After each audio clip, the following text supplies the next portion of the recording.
안녕하세요. 야너비의 김현우입니다. 2020년 3월 고1 학평 관세 지문을 우리 같이 볼 건데요. 이 지문이 고1 학평 독서 지문인데 난도가 좀 높아요. 그래서 아마 고1 학생들이 좀 많이 힘들었을 것 같고요. 아마 고2 학생들도 이 지문을 보면 좀 힘들 수 있어요. 왜냐면 정보의 양이 좀 많습니다. 그래서 우리가 이렇게 정보의 양이 많을 때 어떻게 처리해 가면서 내가 이 지문을 장악해 나갈 것인가에 좀 유의해서 같이 지문을 읽었으면 좋겠습니다. 자, 먼저 1문단. 최근 수입품에 높은 관세를 부과하여 국제무역 분쟁이 발생하면서 관세에 대한 관심이 높아지고 있대요. 자, 그러면 지금 수입품에 높은 관세를 부과해서요. 국제무역 분쟁이 발생하는 거죠. 이건 뭡니까? 문제점이네요. 그래서 이런 문제점이 있기 때문에 요즘 관세에 대한 관심이 높아지고 있습니다. 그러면 당연히 이 지문은 쓴 필자는 우리한테 관세가 무엇인지에 대해서 이제 이야기를 시작하겠죠. 자, 관세라는 건, 이제 관세가 뭔지 설명해 주네요. 관세란 수입되는 재화에 부과되는 조세로. 자, 재화라는 건 뭐냐면 사람들이 바라는 바를 충족시켜주는 모든 물건을 말해요. 그래서 우리가 재화라는 단어가 경제지문에서 나오면 물건이라고 읽어내시면 됩니다. 그러니까 관세라는 건 수입되는 물건에 이렇게 읽으면 되죠. 부과되는 조세, 세금입니다. 세금으로 정부는 조세 수입을 늘리거나 국내 사업을 보호하기 위한 목적으로 관세를 부과합니다. 자, 지금 관세가 무엇인지에 대해서 우리한테 설명하고 관세의 역할까지 설명했어요. 자, 왜 그러냐면 지금 앞에 처음에 문장에서 뭐라고 했어요? 이 높은 관세를 부과하면 국제무역 분쟁이 발생한다 했었잖아요. 이런 문제점이 있는 거예요. 그러면 이런 문제점을 당연히 해결하기 위해서는 우리가 상식적으로 관세를 없애면 되는 거잖아요. 그렇죠? 관세가 없으면 국제무역 분쟁이 발생하지는 않을 거예요. 그런데 그럴 수 없다는 겁니다. 왜? 관세는 이런 순기능들이 있으니까 조세 수입을 늘리거나 국내 사업을 보호하기 위한 좋은 기능이 있기 때문에 정부에서는 어쩔 수 없이 관세를 부과할 수밖에 없다는 거예요. 이런 식으로 맥락을 제시하기 위해서 지금 두 번째 문장을 써준 겁니다. 자, 그 다음 세 번째 문장. 그런데 이제 시작되는 거죠. 본격적으로 하고 싶은 말 하는 거예요. 관세를 부과하면 국내 경기 및 국제 교육에 영향을 미치게 됩니다. 자, 그러면 지금 관세를 부과하면이라고 했는데 처음에 첫 번째 문장에서 높은 관세를 부과하여라고 했었잖아요. 높은 관세를 부과하여. 그러니까 관세라는 건 높은 관세를 부과할 수도 있고 낮은 관세를 부과할 수도 있겠죠.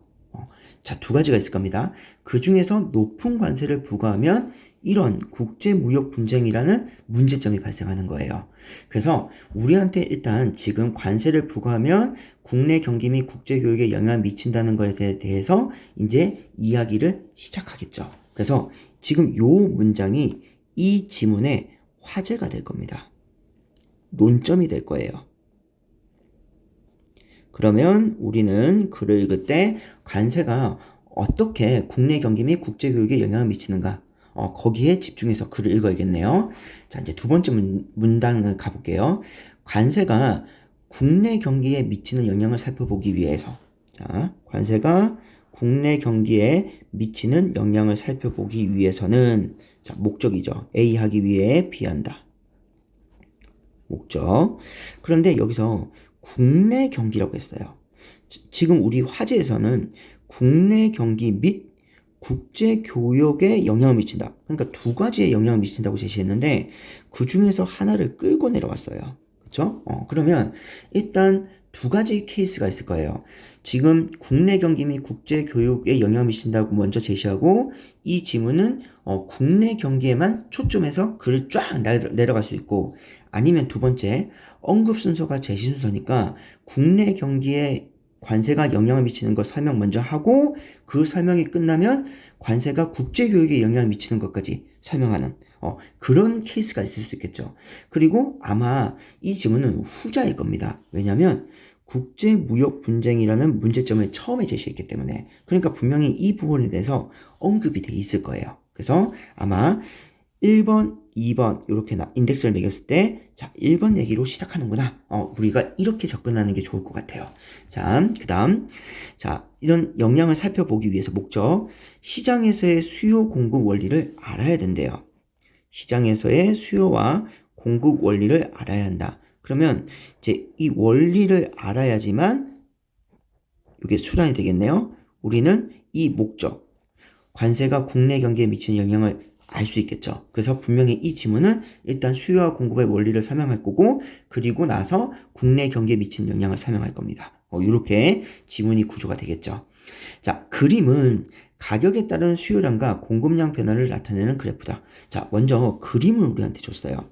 그림을 줬다는 건 당연히 내가 지문을 읽을 때 그림을 계속 주의해서 보라는 겁니다.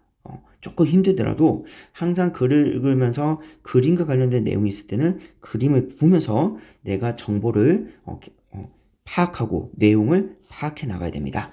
자, 3분 가볼게요.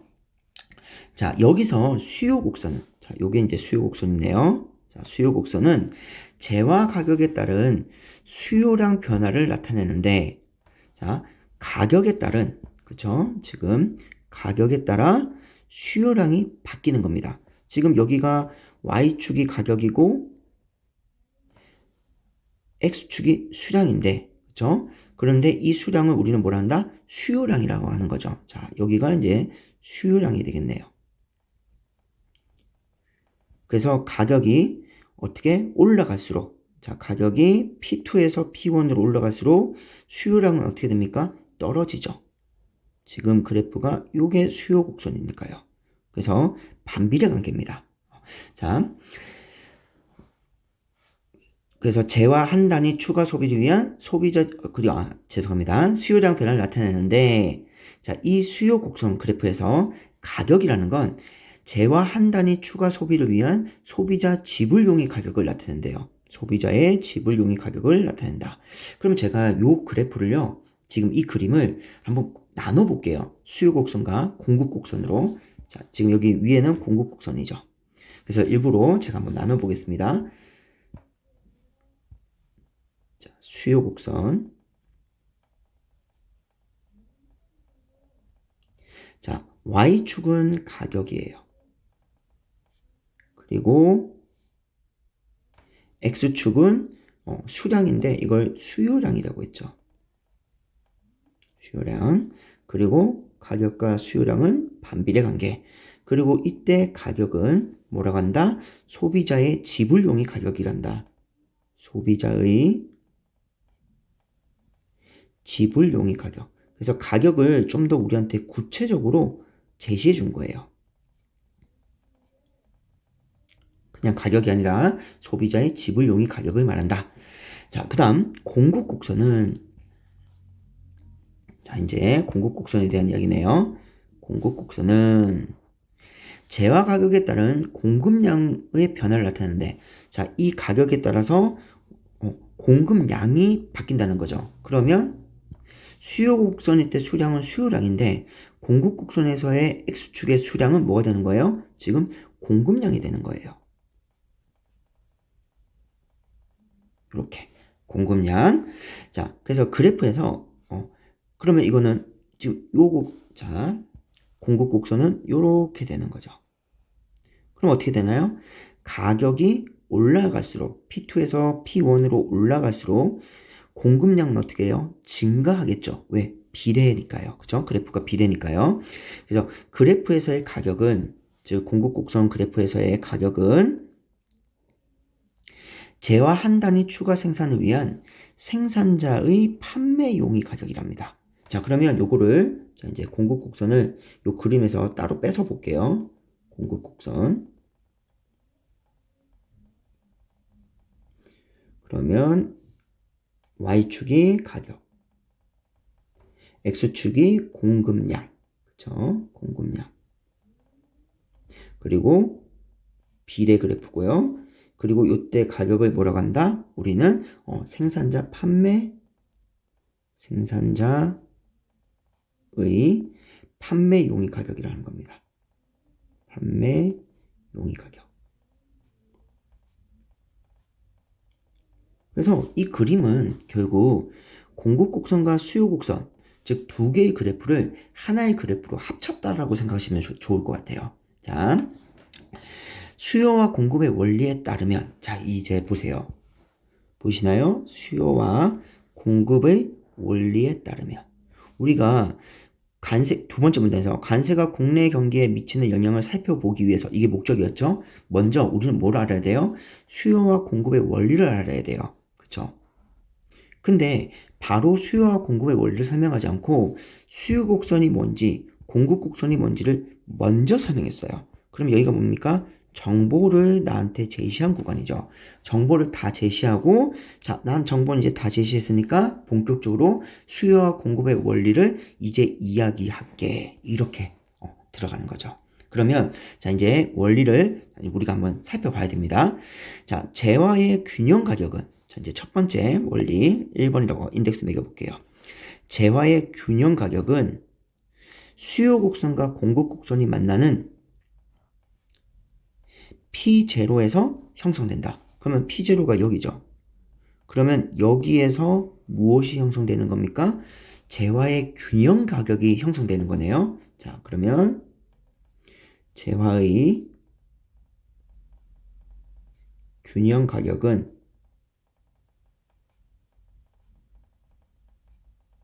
P0에서 형성됩니다. 그러면 가격이 지금 어떻게 돼요? 세 가지가 있죠. 그죠? 이렇게 세 가지. 소비자의 지불 용의 가격, 생산자의 판매 용의 가격, 재화의 균형 가격. 이 가격을 구분해 줘야 돼요. 지금 가격을 분류해 놨습니다. 그리고 결국 재화의 균형 가격이라는 건 소비자의 지불 용의 가격, 즉 수요 곡선에서 제시하는 소비자의 지불 용의 가격과 공급 곡선에서 제시하는 생산자의 판매 용의 가격에서 수요 곡선과 공급 곡선이 만나는 그 지점만 우리가 뭐라 한다? 그거를 재화의 균형 가격이라 한다라는 의미겠죠. 자, 재화의 가격이, 자, 그러면 여기서의 재화의 가격이라는 건 뭘 의미하는 겁니까? 자, 재화의 가격이라는 건 재화의 균형 가격을 말하겠죠. 균형만 뺐어요. 그쵸? 자, 재화의, 이런 거를 보통 이제 우리가 재진술, 페로플라이징 말을 살짝 바꾼 겁니다. 재화의 가격이 P1으로 올라가면, 자, 재화의 균형 가격은 뭐예요? P0죠. 그러면 결국 P0에서 P1으로 올라간다는 거네요. 재화의 균형 가격이요. 그러면 수요량은 Q1으로 줄고 공급량은 Q2로 증가하지만, 한번 볼까요? 이렇게 지우고, 원래 재화의 균형 가격이 P0였어요. 그쵸? 근데 만약에 재화의 가격이 P1으로 늘어나면, 그러면 어떻게 됩니까? 자, 수요 곡선에서, 자, 수요 곡선을 보기 편하게 이렇게 한번 그어볼게요. 수요 곡선. 그러면 처음에 P0일 때의 수요량은 얼마였어요? Q0였죠. 그쵸? Q0입니다. 그런데 가격이 그러니까 재화의 균형 가격이 P0에서 P1으로 올라가면 결국 만나는 이 수요 곡선과 P1이 만나는 요 지점에 해당하는 것이 Q1이잖아요. 따라서 가격이 올라가면 수요 곡선에서의 수요량은 어떻게 돼요? 감소하게 되는 거죠. 그쵸? 지금 요 지점에서 요 지점으로 이렇게 이동했으니까 수요량이 감소했구나. 반비례 그래프예요. 그쵸? 그래서 가격이 원래는 여기였는데, 그쵸? 그러면 수요량은 요 지점. 그런데 지금 가격이 올라갔어요. 그러면 수요량은 감소하네요. 이렇게 되는 거죠. 그 다음에 이번에는 공급 곡선 한번 볼까요? 자, 가격이 P0였어요. 근데 가격이 P1으로 올라갔어요. 그리고 공급 곡선은 요거죠. 그러면 P0의 가격일 때 공급량은 Q0입니다. 그쵸? 요 지점이에요. Q0. 그런데 가격이 올라가서 공급곡선과 가격이 P0인, P1인 지점이 만나는 요 지점. 요 지점에서의 수량이잖아요. 그러면 수량은 어떻게 됩니까? 증가하네요. 그렇죠? 이렇게 증가하는 게 눈에 딱 보이죠. 그래서 공급량은 Q2로 증가하지만 그러면 지금 여기서 보면 증감 정보예요. 올라가면 줄어들고 증가하고 그러면 내가 증감 정보니까 얘를 상관관계 비례 반배로 한번 정리를 해볼게요. 자, 수요 곡선에서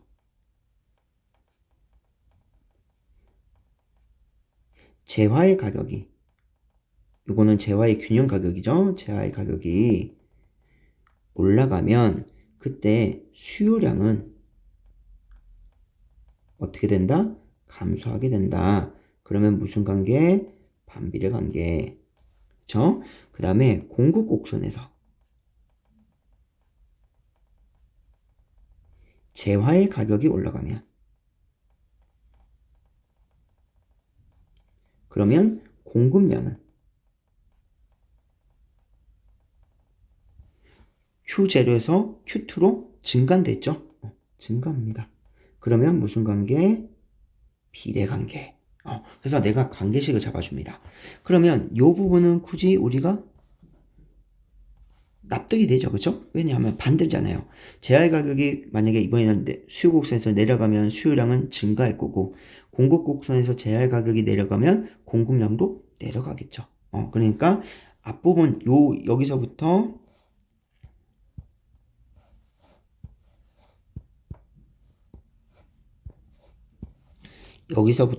여기까지의 정보만 이렇게 메모를 해주면 이렇게 우리가 메모를 해두면 뒷부분은 우리가 자연스럽게 이해가 되는 거죠. 자, 이렇게 제가 정보를 메모를 했습니다. 자, 그러면 이제 네 번째 문제 한번 볼게요. 자, 이처럼 재화의 가격 변화로, 재화의 가격이 변화로 이 재화의 가격이 올라가거나 내려가거나 그런 변화로 수요량과 공급량이 달라지면 달라졌었죠? 그러니까 지금 재화의 가격 변화로 수요량과 공급량이 달라지면 이게 3문단에서 제시한 내용들이죠. 지금 이거는 4문단입니다. 3문단에서 제시한 것을 이제 우리가 이해를 했다면 이번엔 새로운 정보 생산자의 잉여와 소비자의 잉여와 생산자의 잉여에도 변화가 발생한대요. 자, 이제 정보가 또 추가됩니다. 소비자의 잉여, 생산자의 잉여라는 새로운 정보가 나타났어요. 자, 그러면 여기서 이제 우리가 잉여가 뭔지 모르니까 설명해 주네요. 잉여라는 건, 자, 이제 잉여가 뭔지 설명합니다. 제품을 소비하거나 판매하면서 얻는 이득이에요. 잉여라는 건 이득이구나. 그럼 앞으로 잉여 나오면 우리는 어떻게 읽는다? 그냥 이득이라고 읽으시면 돼요. 즉, 소비자 잉여는 소비자 이득, 생산자 잉여는 생산자 이득. 요렇게 읽는 게 훨씬 그 단어의 의미를 직관적으로 우리가 받아들일 수 있죠. 자, 소비자 잉여는, 즉 소비자 이득은 소비자가 어떤 재화를 구입할 때 지불할 용의가 있는 가격과 실제 지불한 가격의 차이이고, 자, 소비자 잉여가 무엇인지 제시해 줬는데 공식처럼 제시했죠. 즉 소비자 잉여는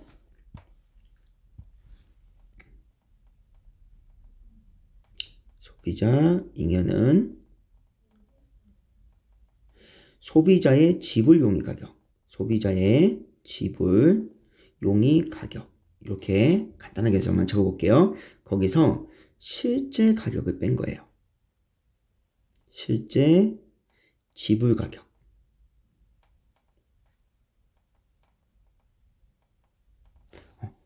빼면 이제 소비자 잉여가 됩니다. 그럼 여기서 실제 지불 가격은 뭘까요?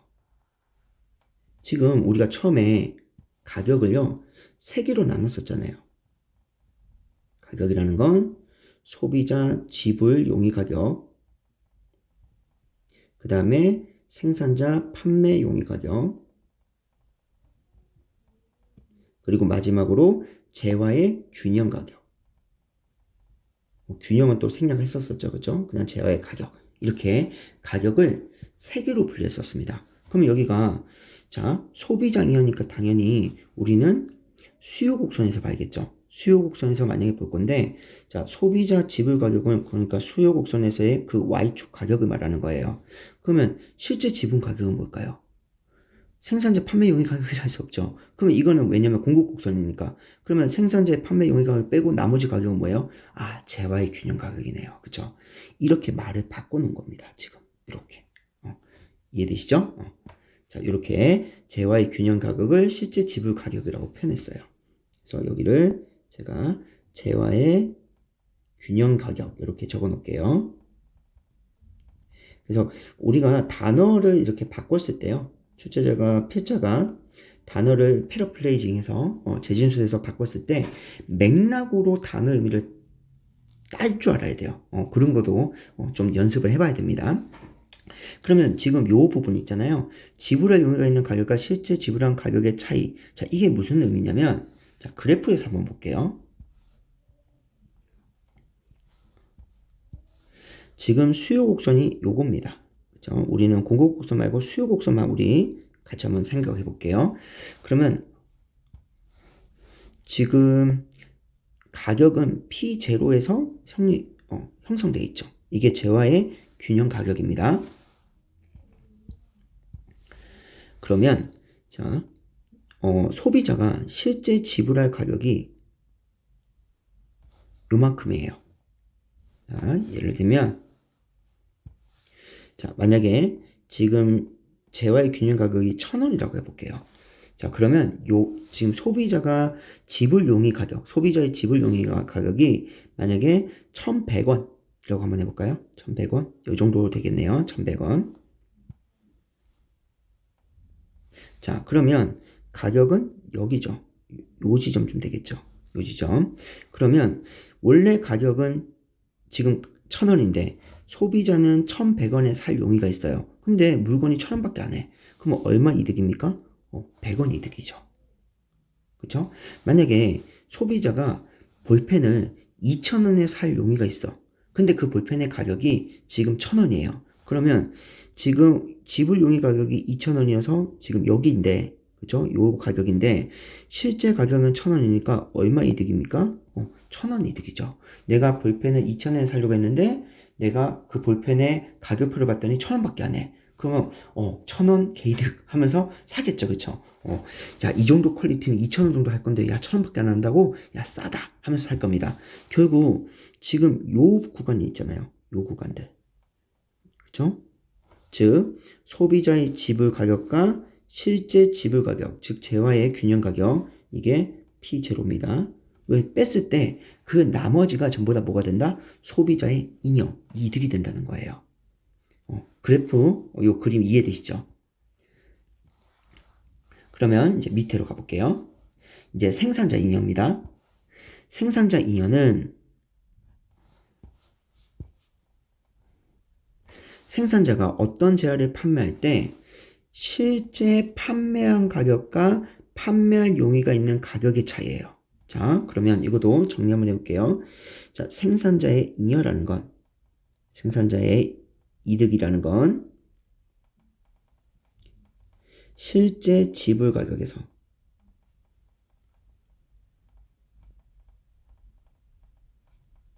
판매자의 용의 가격을 뺀 겁니다. 그렇죠? 그리고 요 실제 지불 가격이 뭐예요? 재화의 균형 가격 P0죠. 그러면 이게 생산자의 이득이 되는 거예요. 지금 보니까 실제 지불 가격이 위치가 달라졌네요. 소비자 잉여와 생산자 잉여했을 때 요 두 개의 위치가 지금 달라진 게 보이시죠?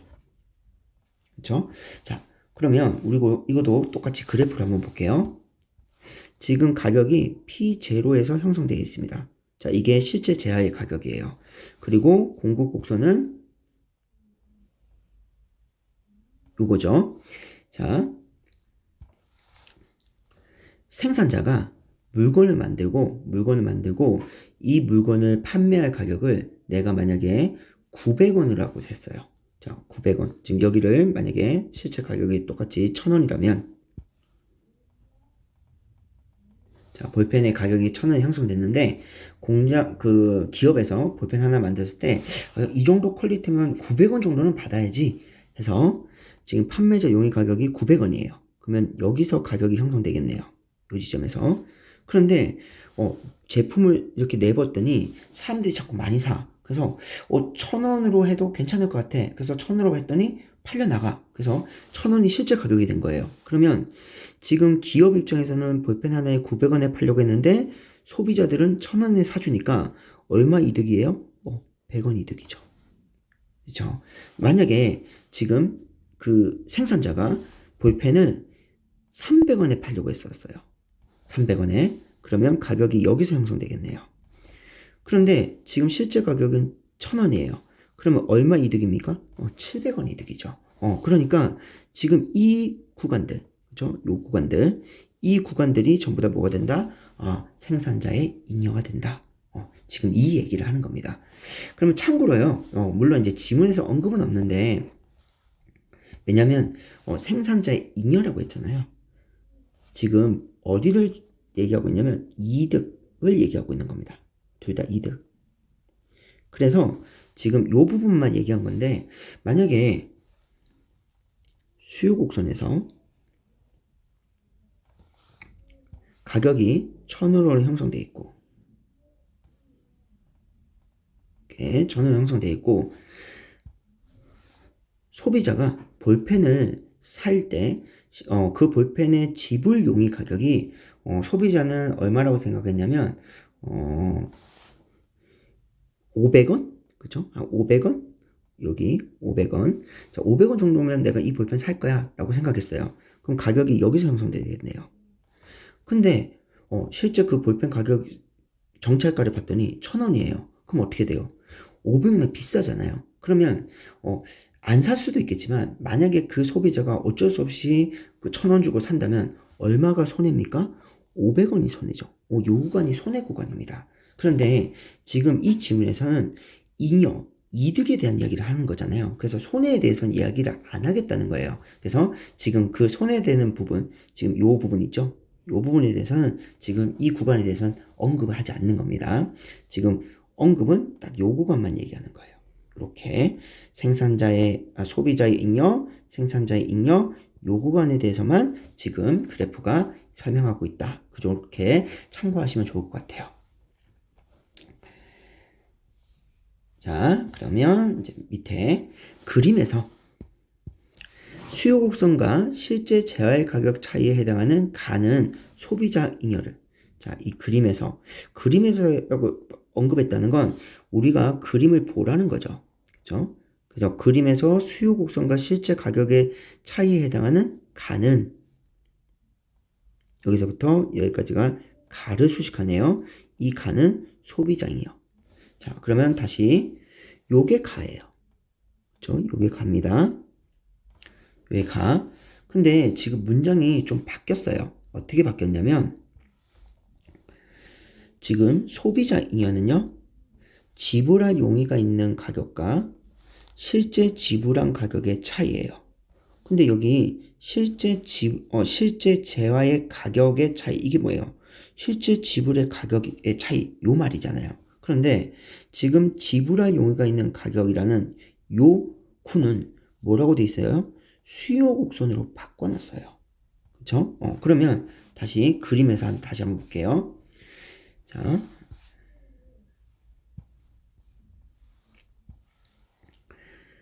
지금 가격이 P0에서 형성되어 있고요. 그죠? 그리고 그 소비자 지불 가격에서 실제 지불 가격을 뺀 지금 요 부분이죠. 이게 수요 곡선입니다.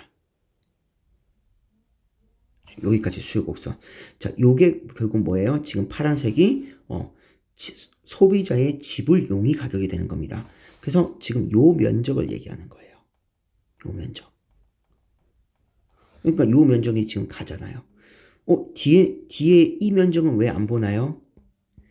지금 요 면적 있잖아요. 뭐 요런 면적 이렇게. 요 면적은 손해 구간이에요. 그렇죠? 여기도 당연히 수요 곡선이긴 하지만 지금 요 구간은 뭐가 된다? 손해 구간이니까 신경 쓰지 말고 우리는 여기만 보는 겁니다. 자, 여기가 뭐가 된다? 이 면적.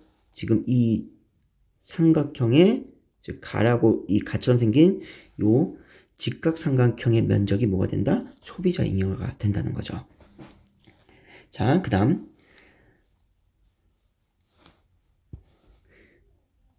실제 재화의 가격과 공급 곡선. 자, 실제 재화 가격은 뭐예요? 지금 여기서 보면 생산자 잉여에서 실제 판매한 가격, 요걸 얘기하는 거죠.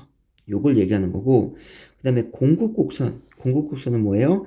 판매할 용의가 있는 가격. 이걸 지금 공급 곡선이라고 표현한 거죠. 그리고 그 차이에 해당하는 나는 생산자 잉여를 나타낸다. 그래서 다시 보면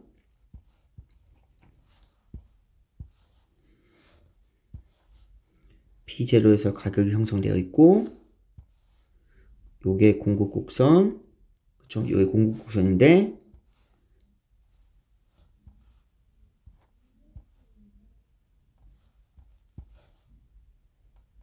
요 밑부분은 생각하면 안 되죠. 왜냐면 손해 구간이니까요. 그쵸? 자, 그러면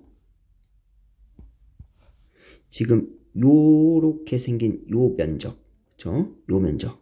요 면적이 뭐예요? 나가 되는 거죠. 이게 뭐가 된다? 생산자 잉여가 된다는 겁니다. 그래서 결국 결과적으로 보면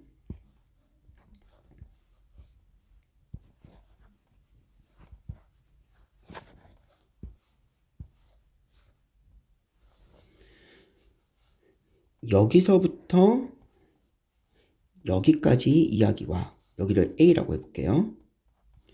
여기서부터 여기까지를 제가 B라고 한번 해볼게요. 그랬을 때 A에서 하고 있는 이야기와 B가 하고 있는 이야기는 같은 이야기입니다.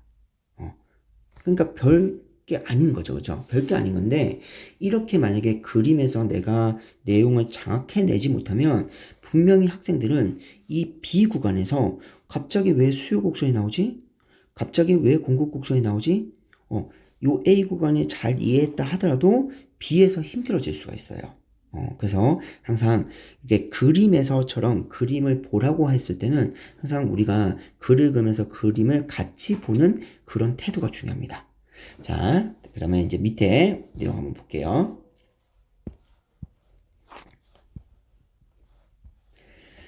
자, 만일 재화의 가격이 이번에는 P0에서 P1으로 올라가요. 올라가면 소비자의 잉여는 줄어듭니다. 다시요. 이거는 좀 중요하니까 빨간색으로 한번 해볼게요. P0에서 가격이, 즉 재화의 균형 가격이 P0에서 P1으로 올라가면 소비자의 잉여는 줄어들고 생산자의 잉여는 늘어나는 반면. 자, 그러면 여기까지만 보고 이 그림 다시 한번 볼까요?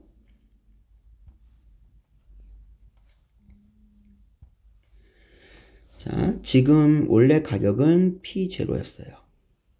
근데 이 가격이 P1으로 올라갔대요. P1으로 올라갔어요. 그 다음에 지금 수요 곡선은 여기죠. 여기가 수요 곡선입니다. 자, P0일 때는 소비자 잉여는 어디예요? 여기서부터 여기 이 면적 전체가 소비자 잉여였죠. 근데 지금 가격이 P1으로 올라가 버리니까 지금 소비자 잉여의 면적은요, 여기만 해당하죠. 그쵸? 이 부분. 이 부분만 지금 소비자 잉여예요. 그러면 소비자 잉여는 어떻게 됩니까? 떨어졌죠. 면적이 작아졌잖아요. 그러니까 이득이 줄어드는 겁니다. 그림 이해되시죠? 그 다음에 그러면 이제 반대도 마찬가지예요. 재화의 가격이 맞아. 그래서 소비자 잉여가 줄고 그럼 생산자 잉여는 어떻게 되나요? 볼까요? 생산자 잉여. 원래 가격이 P0일 때는 생산자 잉여는 요 면적이었어요. 그쵸? 요 면적이 생산자 잉여인데 지금 가격이 P1으로 올라가니까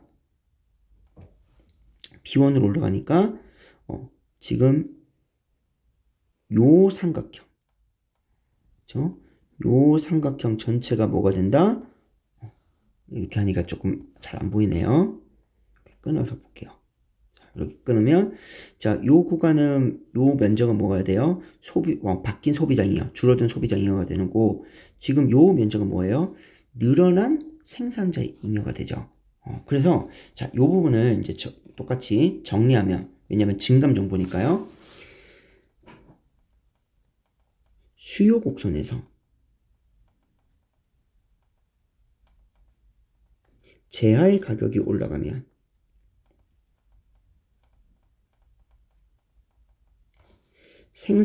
소비자 잉여죠. 소비자의 잉여는 어떻게 된다? 면적이 줄어들게 된다. 따라서 무슨 관계? 반비례 관계. 그 다음 공급 곡선에서 재화의 가격이 올라가면 생산자의 잉여는 어떻게 된다? 증가된다. 그럼 무슨 관계? 비례 관계. 그래서 여기서 두 번째 관계식을 제가 잡았습니다. 이렇게. 관계식 요게 자, 첫 번째 관계식 1번, 두 번째 관계식 2번.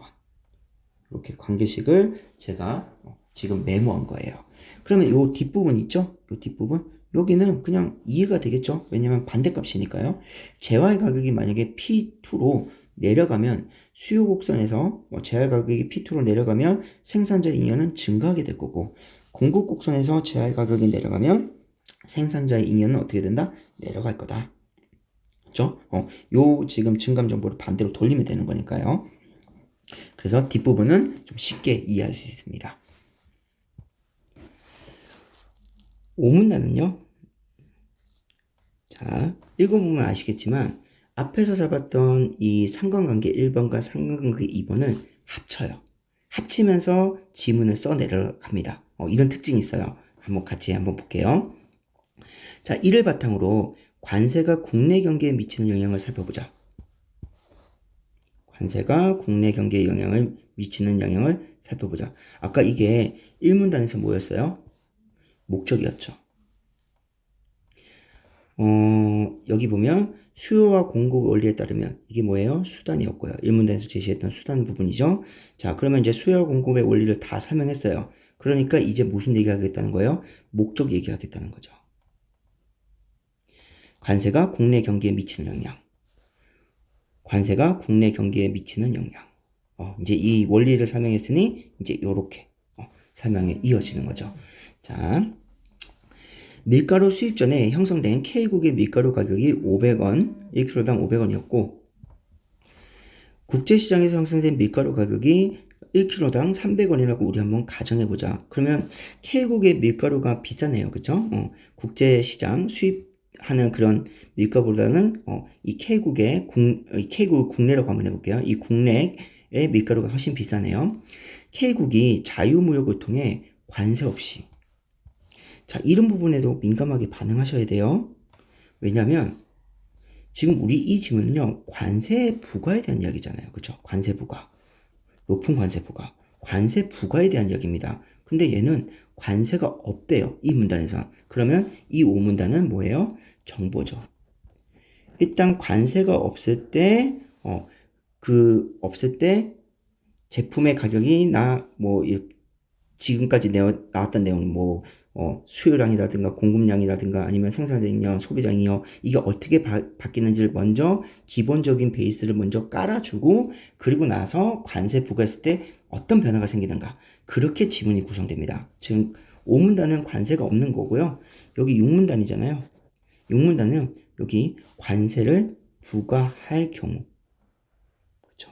그러니까 여기가 메인이에요. 요 6문단이 메인 문단이다 라고 생각하시면 될 것 같아요. 자, 이거 5문단은 정보를 뿌려주는 거예요. 정보를 먼저 제시하는 겁니다. 관세 없이 밀가루를 수입하면 국산 밀가루 가격은 수입 가격 수준인 300원까지 내려가게 돼요. 자, 국산 밀가루 가격은 수입 가격의 수준인 300원까지 내려가게 된다. 그러니까 지금 K국의 밀가루 가격이 500원, 그 다음에 국제시장에서 형성된 밀가루 가격이 300원이니까 K국의 밀가루가 국산 밀가루 가격, 이렇게 보는 거고, 그 다음에 수입 가격, 이 밀가루 수입 가격이 국제시장에서 형성된 밀가루 가격을 말하는 거죠. 그래서 사람들이 K국의 밀가루, 즉 국산 밀가루 가격이 500원인데 수입 밀가루 가격은 300원이야. 그럼 다 수입 사겠죠. 그쵸? 그러니까 어쩔 수 없이 가격 경쟁으로 인해서 국산 밀가루 가격은 500원에서 300원으로 내려가게 될 겁니다. 자, 그러면 가격이 내려가요. 이때 가격이라는 건 당연히 재화의 균형 가격입니다. 재화의 가격이죠. 즉 실제 지불 가격을 말하는 거예요. 그 결과, 즉 가격이 내려가는 결과 국산 밀가루 공급량은 줄어들지만 국산 밀가루 공급은 양은 줄어들지만 오히려 수요량은 늘어나기 때문에, 자, 지금 이거 뭡니까? 지금 요 증감 정보죠. 자, 지금 가격이 내려갔어요. 지금 여기서는 재화의 가격이 올라갔다라고 되어 있는데, 자, 반대값. 자, 만약에 가격이 내려가요. 그렇죠? 이렇게 가격이 내려갑니다. 그럼 수요량은 어떻게 돼요? 늘어나겠죠. 반비례 관계니까. 수요량은 늘어나요. 자, 재화의 가격이 내려가면요. 공급 곡선에서 공급량은 어떻게 돼요? 내려가죠. 그렇죠? 비례 관계니까. 그래서 공급량이 줄어든대요. 납득되죠. 그렇죠? 우리가 증감 정보를 잡았으니까요. 그래서 지금 여기가 우리 상관관계 두 번째 2번. 이렇게 상관관계 2번이 아니라 1번이네요. 상관관계 1번에 대한 이야기고요.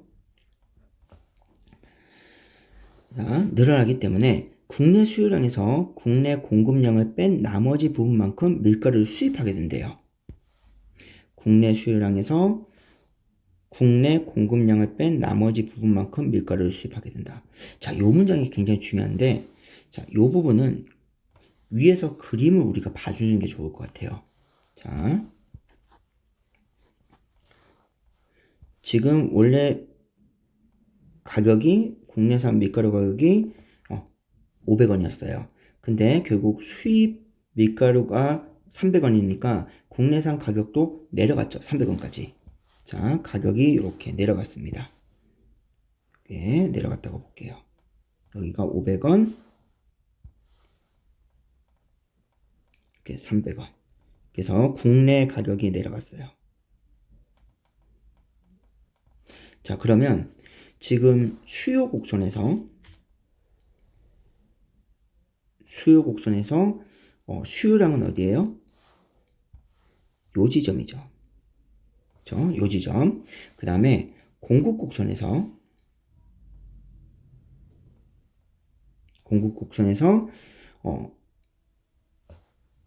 공급량은 어디예요? 요 지점이네요. 그러면 지금 요만큼을 뭐 한다는 거예요? 요만큼을 수입한다는 거죠.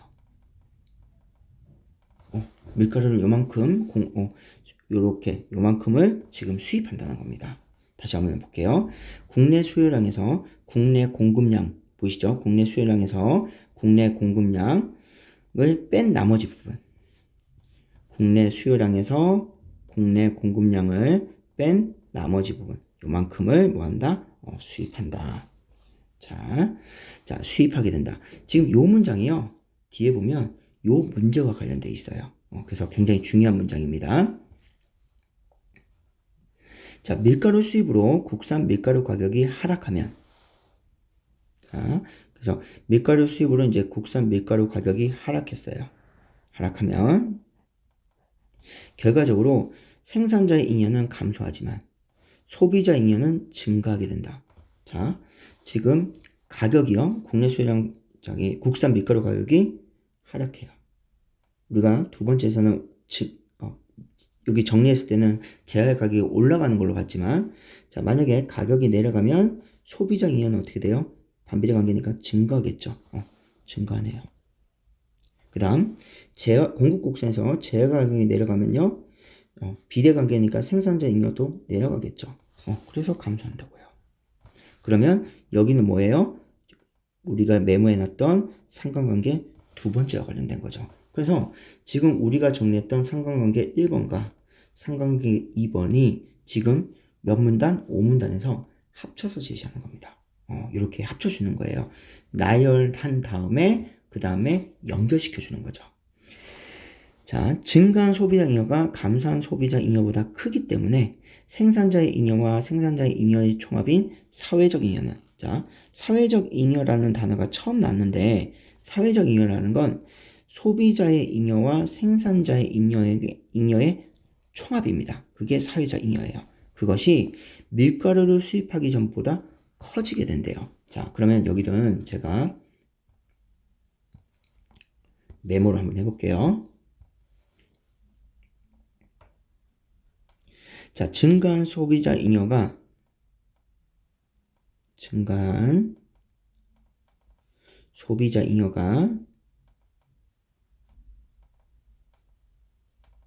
감소한 생산자 잉여, 감소한 생산자 잉여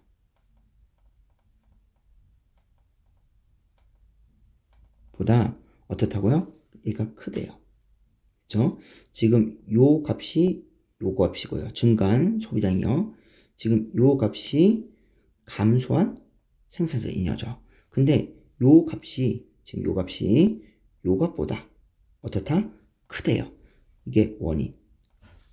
그 결과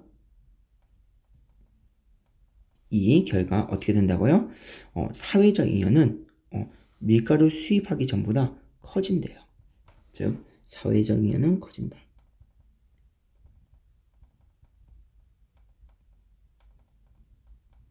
커진다.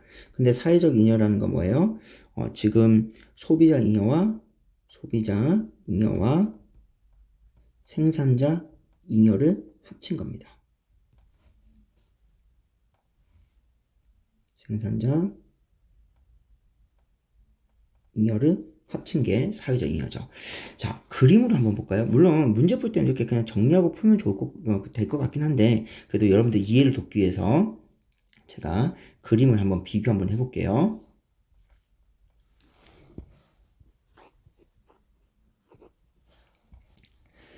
가격이 밀가루 수입하기 전을 생각해 볼게요. 밀가루 수입하기 전에는 가격이 P0였어요. 그렇죠? 500원. 그랬을 때 자, 생산자 잉여는 요만큼. 그렇죠? 요 면적이 되고요. 그 다음에 소비자 잉여는 요만큼이고요. 이번에는 생산자 잉여는 요만큼이죠. 지금 요 노란색 면적 위에가 생산자 잉여, 소비자 잉여, 밑에가 생산자 잉여인데 두 개를 합친 이 면적. 노란색으로 지금 전체를 면적 잡은 이게 뭐가 돼요? 이게 사회적 잉여예요. 사회적 잉여가 됩니다. 자, 근데 여기서 가격이요 내려갔어요. 가격이 이렇게 내려갔습니다. 자, 내려가면 지금 수요 곡선에서 여기 수요 곡선. 자, 수요 곡선에서 요만큼 지금 요만큼이 뭐가 되는 거예요? 이 면적 전체가 소비자 잉여가 되는 거죠. 그렇죠? 소비자 잉여. 그래서 소비자 잉여는 증가했습니다. 그런데 생산자 잉여는 어떻게 되나요? 지금 생산자 잉여는 요게 공급 곡선이니까요. 그렇죠? 지금 요만큼이 생산자 잉여죠. 요 면적. 그렇죠? 그래서 생산자 잉여는 줄어듭니다.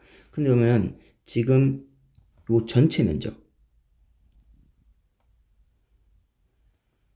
지금 요렇게 되는 거죠. 요 전체 면적. 자, 요 전체 면적이 뭐여야 돼요? 사회적 잉여예요.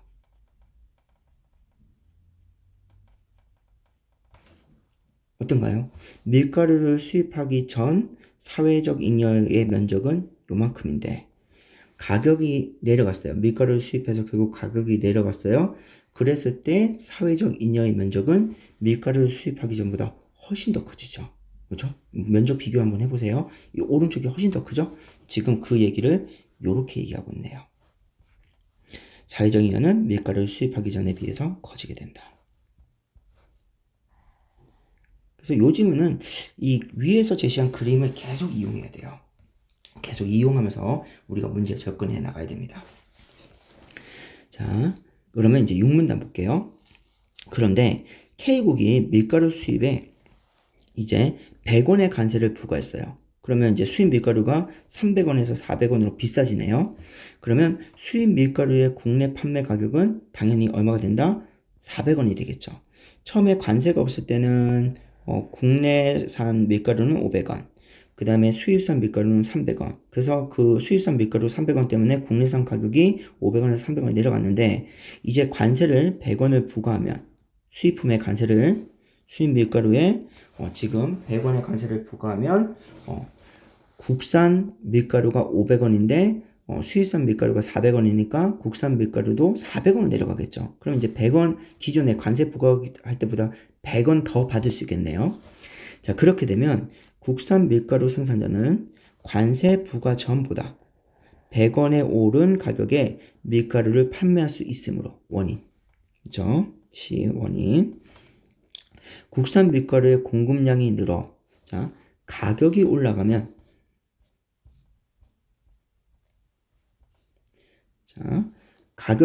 어떻게 돼요? 공급량은 재화의 가격이 올라가면 공급량은 비례관계니까 증가하죠. 그렇죠? 그래서 국산 밀가루의 공급량이 늘어 관세를 부과하기 전보다 생산자의 잉여는 증가합니다. 자, 반대로 소비자 입장에서 가격이 올라가면 그만큼 수요량이 줄어들기 때문에 자, 소비자 입장에서는 가격이 올라가면 수요량은 줄어든다. 소비자 입장 위에를 제가 잘못 봤네요. 다시요. 자, 그렇게 되면 국산 밀가루 생산자예요. 그러면 우리는 공급국순 봐야 돼요. 관세 부과 전보다 100원에 오른 가격에 밀가루를 판매할 수 있으므로 자, 가격이 올라갔어요. 그죠? 이렇게 공급량 제대로 봤네요. 죄송해요. 자, 지금 공급국에서 이렇게 재화의 가격이 올라가면 공급량은 증가하죠. 그쵸? 증가함으로 어떻게 된다? 생산자의 잉여는 증가하게 된다. 재화의 가격이 올라가면 생산자의 잉여는 증가하게 된다. 이거네요. 그쵸? 1번하고 2번 같이 봐야겠네요. 자, 반대로 소비자 입장. 자, 이제 소비자 입장이면 수요 곡선을 봐야겠죠? 소비자 입장에서 가격이 올라가면 그만큼 수요량이 줄게 되므로, 그죠? 가격이 올라가면 수요량은 어떻게 된다? 줄어들게 된다. 반비례 관계니까요. 줄어들게 되므로 소비자 잉여는 자, 감소하게 된다. 재화의 가격이 어떻게 된다? 지금 올라가면 생산자의 잉여는 반비례 관계니까 감소하게 되네요. 그죠? 줄어든다. 이것도 1번, 2번 같이 봐야 됩니다. 하지만 자, 증가한 생산자 잉여가 감소한 소비자 잉여보다 작기 때문에 증가한 생산자 잉여가 감소한 소비자 잉여보다 작기 때문에 지금 문장 구조를 똑같이 맞춰놨죠. 여기 위에서 보세요. 증가한 소비자 잉여가 감소한 생산자 잉여보다 크기 때문에 문장 구조를 똑같이 맞춰놨습니다. 비교 잘하라고. 자, 이런 거는 출제자의 배려예요. 소비자 잉여와 생산자의 잉여의 총합인 사회적 잉여는 수입 밀가루의 관세를 부과하기 전보다 어떻게 된다고요? 작아진대요. 자, 그러면 이제 정리 한번 해볼게요. 요거를. 자, 이제 얘는 관세가 없을 경우. 관세 없을 때. 자, 이번에는 관세가 있을 때입니다. 관세를 부과하면. 자, 증가한 생산자 잉여가 증가한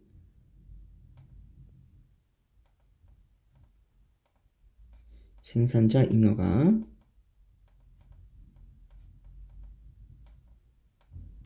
잉여가 감소한 소비자 잉여보다 감소한 소비자 잉여보다 얘가 얘보다 작대요. 그렇죠?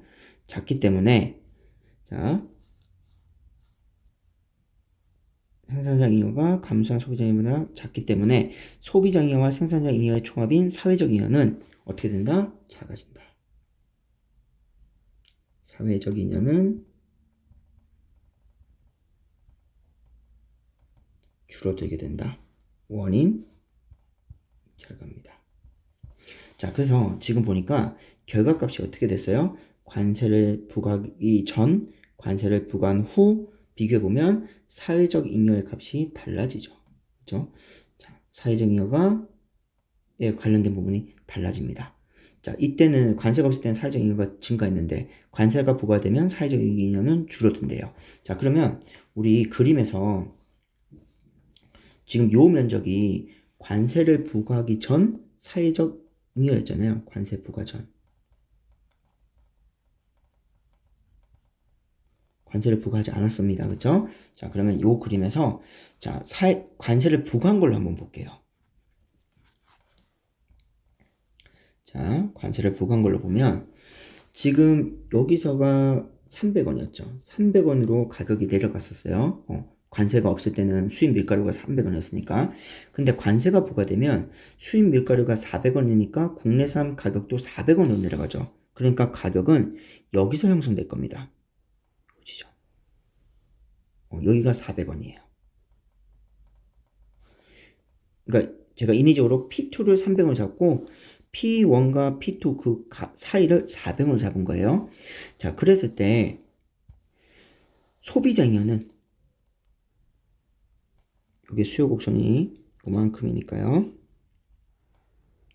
여기 소비자 잉여죠. 그러면 요 면적이 소비자 잉여가 될 겁니다. 자, 그 다음 생산자 잉여는 어떻게 돼요? 요 면적이 생산자 잉여가 될 거예요. 그러면 그림 한번 보세요. 어떤 게 더 큽니까? 얘가 더 크죠. 관세를 부과를 안 했을 때가 관세를 부과, 얘는 관세 부과, 관세를 부과했을 때 부과한 사회적 잉여가 보다 어떻게 된다? 더 커지죠. 지금 비교를 해보면 요 면적 있잖아요. 요 면적만큼의 차이예요. 지금 제가 요 빨간색으로 칠한 요 면적만큼이 지금 관세를 부과하기 전과 관세를 부과한 후의 면적 차이가 되는 거죠. 그래서 당연히 관세를 부과했을 때 관세를 부과하기 전보다 사회적 잉여는 어떻다? 작습니다. 지금 이게 육문단 내용이네요. 7문단. 그런데 관세 정착이 장기화될 경우, 자, 이제 오래되면요, 기간이 길어지면 국내 경기가 침체에 빠질 수 있어요. 국내 경기가 침체에 빠질 수 있다. 예컨대, 자, 이제 예를 들어, 이제 설명해 주네요. 자, 요 문장에 대한 설명입니다. 첫 번째 문장에 대한. 자, 예컨대 K국 정부가 국내 밀가루 사업을 보호하기 위해 밀가루 수입에 높은 관세를 부과할 경우. 자, 관세를 높게 이제 부과해요. 그러면 단기적으로 국내 밀가루 생산자의 이익이 늘려. 자, 국내 밀가루 생산자입니다. 자, 생산자예요. 생산자의 이익을 늘려 자국 밀가루 산업을 보호할 수 있다. 그러면 이건 뭐예요? 장점이네요. 그렇죠? 이건 좋은 점입니다. 그런데 이 부분, 이 문장은 메인 내용이 아니에요. 왜냐면 관세가 장기화될 경우, 근데 여기는 단기잖아요. 그렇죠? 처음에 시작했을 때 장기화되면 국내 경기가 침체에 빠질 수 있다. 이런 문제점이 발생할 수 있다. P1이라고 잡을게요.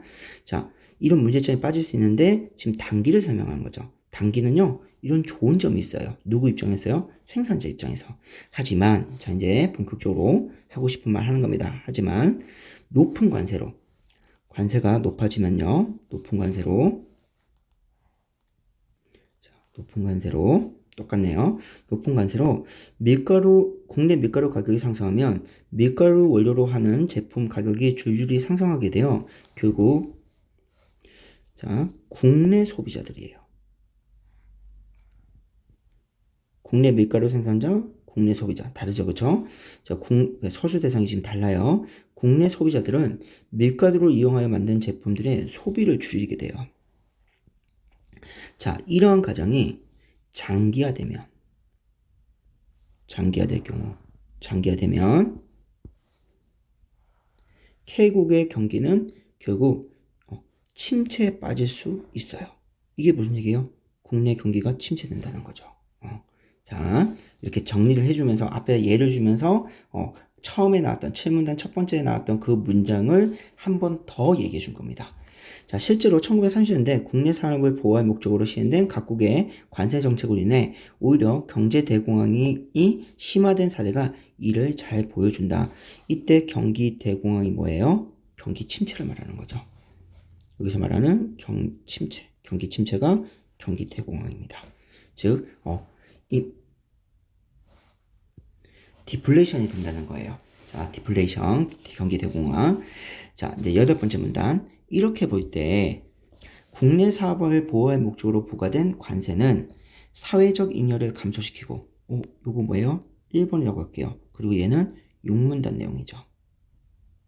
6문단에서 사회적 잉여가 감소된다. 지금 요거 얘기하는 거죠. 감소시키고 해당 제품에 대한 국내 소비를 줄어들게 한다. 요거 2번. 자, 얘는 몇 번째 문단이에요? 7문단 내용이죠. 그래서 지금 6문단과 7문단을 8문단에서 지금 뭐 한다? 연결시키고 있는 겁니다. 6문단 내용과 7문단 내용을 나열한 다음에 8문단에서 6문단 내용, 7문단 내용을 합쳐주는 거죠. 그리고 그와 관련된 다른 사업까지도 악영향을 미칠 수 있어요. 요게 아까 요거 다른 이런 밀가루 원료로 하는 제품들 가격까지 중줄이 상승된다고 했었죠. 그래서 지금 요 해당 제품부터 미칠 수 있을까 전체가 지금 7문단 내용입니다. 자, 또한 과도한 관세라는 건 높은 관세를 말하죠. 높다를 과도하다로 패러플레이징 한 겁니다. 말을 바꾼 거예요. 재진술. 자, 국제 교육을 감소시켜 국제 무역 시장을 침체시킬 뿐만 아니라 국제 무역 분쟁도 야기할 소지가 있대요. 자, 이것뿐만 아니다. 이것도 있다. 그럼 합쳐지는 거죠. 플러스. 그리고 국제 무역 분쟁을 야기한다. 일으킨다가 맨 처음에 나왔던 요 P에 대한 이야기죠. 그래서 얘를 제가 P2라고 잡아볼게요. P2. 자, 이러한 이유로 대다수의 경제학자들은 과도한 관세에 대해서 우려를 드러내고 있대요. 그러니까 해결책은 없고요. 해결책은 없고 그냥 이렇게 높은 관세를 부과하면 첫 번째 문제점, 두 번째 문제점이 발생할 수도 있어. 그래서 좀 걱정이 돼 하고 질문 내용이 끝났습니다.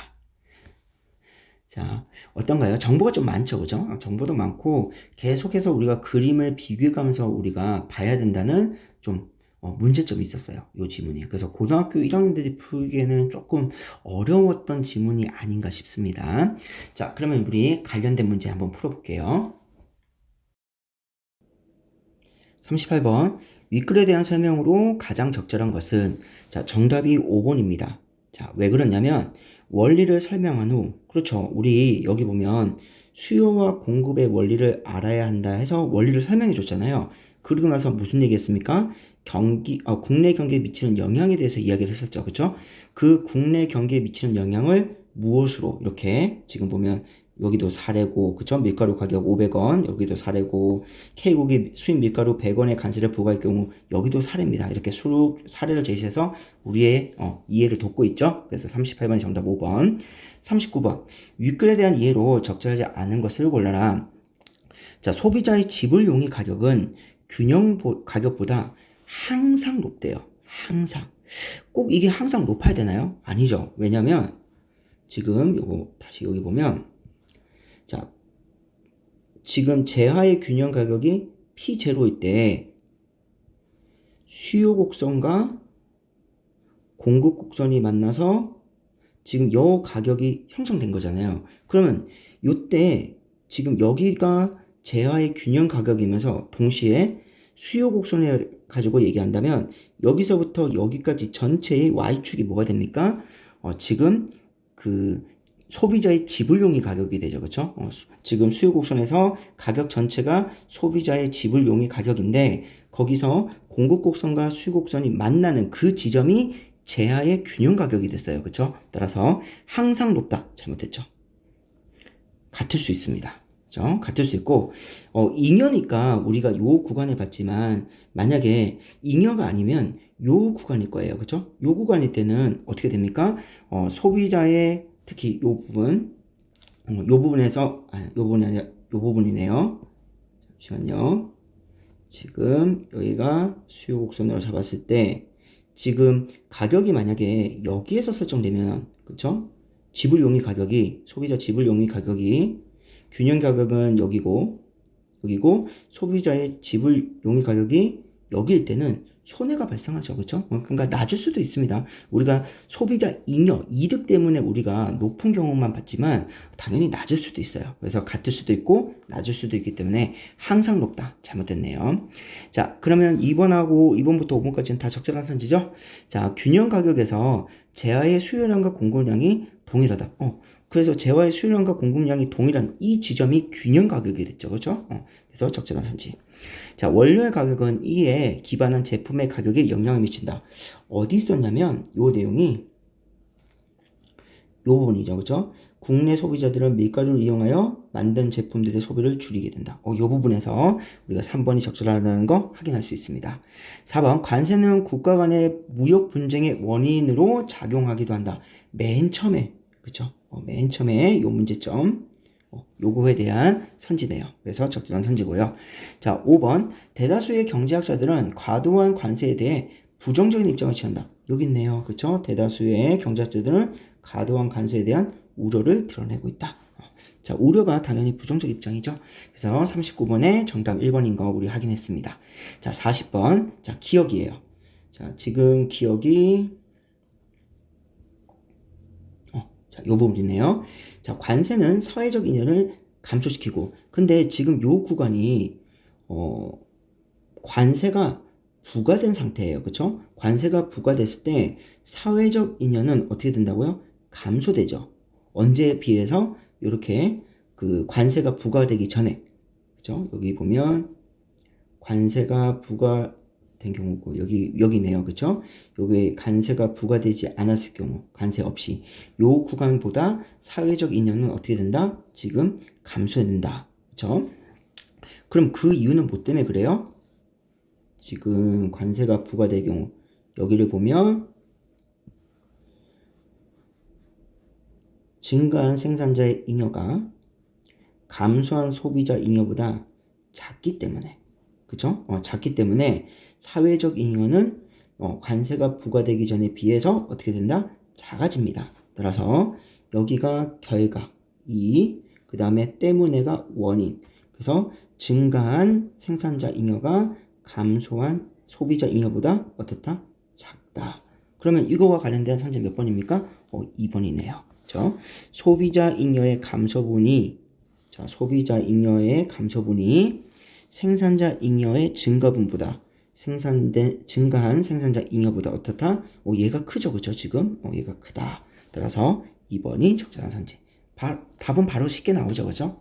그래서 고등학교 1학년이다 보니까 지문은 좀 많이 어려웠는데 문제는 좀 쉬운 편이었어요. 아무래도 고등학교 1학년 거다 보니까. 자, 그 다음에 윗글을 바탕으로 보기를 설명한 내용으로 적절하지 않은 것을 골라라. 41번입니다. 자, 요 보기를 잘 읽으셔야 돼요. P국에서는 국산 바나나만을 소비하다가 값싼 수입산 바나나를 관세 없이 수입하면서 국산 바나나 가격이 국제시장 가격 수준으로 하락했어요. 자, 여기까지는 지문에 무슨 내용입니까? 그 밀가루, 국제시장, 즉 수입된 밀가루가 300원일 때, 그 사례에 적용되는 부분이죠. 자, 이에 정부에서는 국내 바나나 사업을 위해서 관세를 부과했어요. 그럼 이 부분 어디예요? 그 수입된 밀가루가 400원일 때를 얘기하죠. 그래서 지금 요렇게 시간의 흐름으로 이어졌다는 겁니다. 자, 그러면 자, 1번. 바나나를 수입하기 전에 바나나의 국내 균형 가격은 자, 수입하기 전에요. 수입하기 전에 국내 균형 가격은 톤당 1,000원이다. 그렇죠? 여기서 가격이 설정되죠. 공급 곡선과 수요 곡선이 만나는 요 지점. 그러니까 1,000원이 지금 이 지문을 따지면 P0가 되겠죠.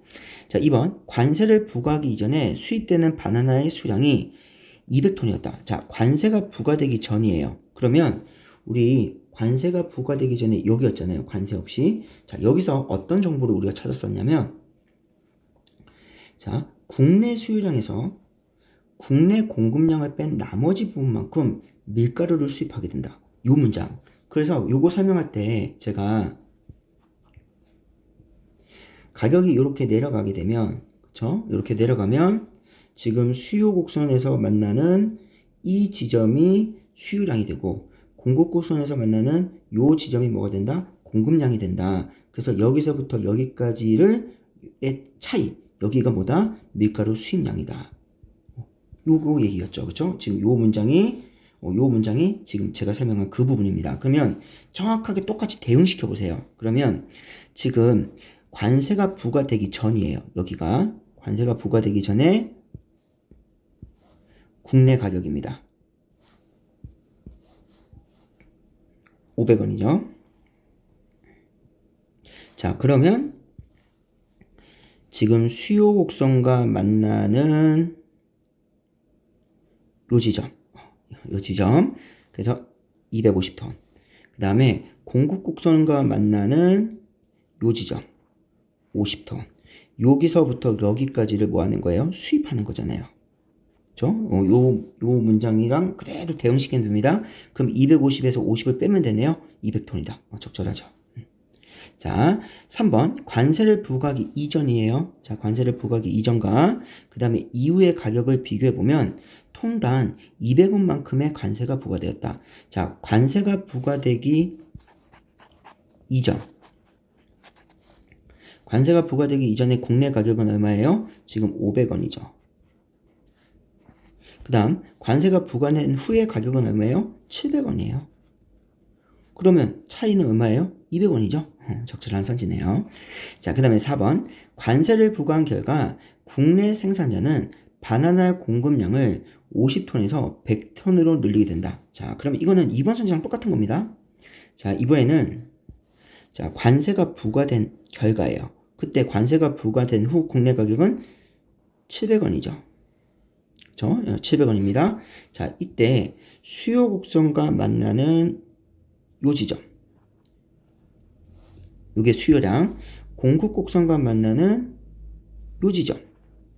요게 공급량. 그래서 지금 200에서 100을 빼면 얼마 돼요? 100톤 늘린 거죠. 요만큼을 뭐 하는 거예요? 수입하는 거죠. 처음 2번 선지는 가격이 관세가 부과되기 전 여기였어요. 그쵸? 요때 여기서부터 여기까지 즉 200톤을 수입했다면 가격이 관세가 부과돼서 올라갔어요. 그러면 그때는 여기서부터 여기까지의 차이 즉 100톤을 당연히 수입해야겠죠. 그래서 2번하고 4번은 같은 의미를 같은 것을 질문하고 있는 겁니다. 자, 그럼 정답이 5번 되겠네요. 자, 그럼 5번이 어디가 틀렸는지 볼게요. 자, 관세를 부과한 결과 수입되는 바나나의 수량은 이전보다 50톤이 줄어든 효과를 발생한다. 자, 바나나 수량은 이전보다, 즉 관세를 부과하기 이전보다, 그쵸? 그러니까 관세를 부과하기 전에는 부과 전은 200톤, 그쵸? 200톤. 그 다음에 여기 200톤. 관세를 부과한 후의 공급량은 얼마예요? 100톤이죠. 그러면 이전보다 몇 톤이 줄어든 효과예요? 부과 전에는 200톤, 부과 후에는 100톤. 차이는 뭐예요? 100톤이네요. 그러니까 100톤이 줄어드는 효과가 있죠. 50톤이 아니라. 정답이 5번이네요. 그래서 5번 선지는 2번 선지와 4번 선지를 합쳐서 지금 선택지를 만들었습니다. 자, 마지막 문제 42번. 자, 윗글의 관세 A와, 자, 이제 지금부터 관세가 A예요.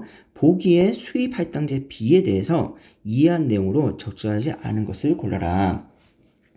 자, 그럼 보기 볼게요. 수입 할당제는, 자, 수입 할당제, 그럼 B죠. 자, B는 일정 기간 특정 재화를 수입할 수 있는 양을 제한하여, 자, 수입량을 제한하는 겁니다. 수입할 수 있는 양을 제한하여 제한된 할당량까지 자유무역 상태로 수입하고 그 할당량이 이제 채워지면 수입을 전면 금지해요. 금지하는, 자, 여기 중요하네요. 비관세 정책입니다. 그러니까 수입 할당제는 관세 정책이 아니라고요. 국어에서 B는 낫을 의미합니다. 낫. 물결표, 수학기호, 낫. 관세 정책이 아니에요. 자, 수입 할당제는 수입되는 제한량을 제한함으로써, 그렇죠? 수입되는 제한량 물건의 양을 제한합니다. 즉 공급량을 제한하는 거죠. 수입할 수 있는 양을 제한해요. 같은 말이네요. 그 제어의 국내 가격을 자연적으로 상승시켜. 아무래도 이제 수입 양이 적어지면 국내 물건이 잘 팔리겠죠. 그러니까 가격이 올라갈 거고, 그래서 생산자를 보호하는 기능을 가지고 있습니다. 당연히 소비자 입장에서는 값싼 게 좋겠지만, 그죠? 지금 여기서는 생산자를 기준으로 잡았네요. 자, 그럼 이제 같이 볼게요. 1번, A는, 관세는 수입품의 가격을 상승하는 원인으로 작용하겠군. 자, 그죠? 우리가 관세를, 자, 원래는 관세 없을 때는 우리 지문에서 밀가루가 300원, 수입 밀가루가 300원, 관세를 100원을 부과해서 수입 밀가루가 400원이 됐었죠. 그러니까 가격이 어떻게 돼요? 상승하는 거네요. 그죠? 이렇게 관세를 매기면 결국 가격은 상승할 수밖에 없다. 적절한 선지네요. 자, 2번. B는, 즉 수입 할당제는 수량을 기준으로 수입할 때는 제한량을 제한한다. 제한하겠군. 그쵸? 수입할 수 있는 양을 제한하여. 이거는 보기의 내용 그대로 문장 하나 만들었네요. 적절한 선지. 자, 그 다음에 3번. A는, 즉 관세는 B와 달리, 자, 수입 할당제와 달리, 자, 정책 시행 시에 혜택을 국내 생산자가 보겠군. 자, 우리 관세를 부과하면 어떻게 돼요? 관세를 부과하면 국내 생산자의 이득, 즉 생산자의 잉여가 증가했었죠. 그쵸? 따라서 여기 보면 공급곡선에서 제화의 가격을 올려요. 그쵸? 왜냐면 관세니까요. 관세를 부과하면 가격이 올라가겠죠? 그러면 당연히 생산자 잉여는 어떻게 됩니까? 증가했었죠. 비례관계였습니다. 따라서 A는 적절해요. 자, 그러면 이제 B는 국내 생산자에게 뭐예요? 혜택이 없다가 되죠. 달리라고 했으니까. 근데 여기서 국내 생산자를 보호하는 기능이 있다고 했거든요. 따라서 달리가 아니라 뭐가 돼야 돼요? A와 B 모두 이렇게 되겠네요. 정답이 3번입니다. 자, 그 다음에 4번. B는 A와 달리, 자, 수입 할당제는 관세와 다르게 수입품에 대한 정부의 조세 수입이 없겠고, 맞죠? 왜? 비관세 정책이잖아요. 그쵸? 수입 할당제는 비관세 정책입니다. 따라서 B는 적절하고, 대신에 A는 관세죠. 그러니까 조세 수입이 발생하겠죠. 그러니까 달리 적절하네요. 그래서 4번 또 적절한 선지. 마지막 5번. A와 B 모두 국제무역 규모의 감소를 유발할 수 있겠군. 자, 우리 지문에서, 자, 관세는요, 국제무역 규모의 감소를 유발하는 거. 자, 지금 이게 문제점이었죠. 여기 보면 과도한 관세는, 관세를 이렇게 높게 측정해버리면 국제무역이 감소돼요. 국제교육 감소가 결국 국제무역 규모 감소겠죠. 그러니까 패러플레이징 말만 살짝 바꾼 거예요. 따라서 A 적절해요. 자, B는요. B도 국제무역 규모 감소를 유발할까요? 그렇겠죠. 왜냐하면 수입되는 재화량을 제한하잖아요. 수입되는 재화량을 제한하기 때문에 따라서 국제무역, 그러니까 다른 나라와 무역하는 그 규모가 줄어들겠죠. 왜냐하면 수입되는 물건이 적으니까요. 따라서 요걸 가지고 B가 적절하다라는 것도 우리가 확인할 수 있겠죠? 그래서 5번도 적절한 선지입니다. 자, 이렇게 해서 우리가 2020년 3월 고1 학평 관세 지문과 관련된 내용을 다 한번 살펴봤습니다. 자, 오늘도 고생 많으셨어요.